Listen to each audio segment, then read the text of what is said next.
मैं रवि मिश्रा, न्यूज़ 18 नई दिल्ली। उधर यूपी में कोरोना के मामलों में लगातार इजाफा दर्ज हो रहा है।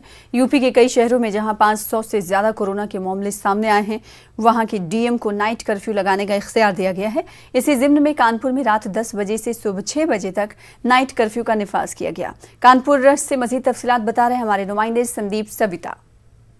प्रदेश के कानपुर में रात्रि कर्फ्यू लगाया गया है। यहाँ पर रात्रि 10 बजे से सुबह 6 बजे तक रात्रि कर्फ्यू रहेगा। पुलिस की मुस्तैदी आप देख सकते हैं कि जिस तरह से योगी आदित्यनाथ ने कल नाराजगी जताई थी कानपुर को लेकर कि यहाँ पर कोरोना प्रोटोकॉल का पालन नहीं हो रहा है और आदेश दिए थे कि ऐसे शहर जहाँ पर 500 से ज्यादा एक्टिव केस हैं उन शहरों के डीएम ये निर्णय ले सकते हैं कि यहाँ पर रात्रि कर्फ्यू लगाया जाए। आज से यहाँ पर रात्रि कर्फ्यू लगाया गया है और आप देख सकते हैं किस तरह से 10 बजते ही सड़क पर सन्नाटा सा छा गया है। पुलिस मुस्तैद है, पूरी तरह से आने जाने वाले लोगों से पूछ रही है आखिर उन्हें कहाँ जाना है।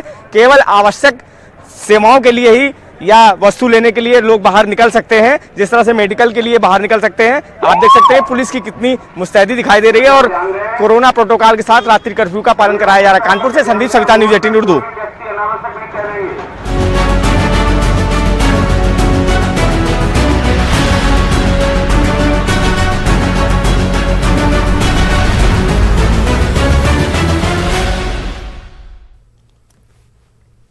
फिलहाल इसी के साथ इस बुलेटिन में इतना ही। मज़ीद ताज़ा खबरों के लिए आप लॉग इन कर सकते हैं हमारी वेबसाइट news18urdu.com पर। देखते रहिए न्यूज़ 18 उर्दू। मुझे दीजिए इजाज़त।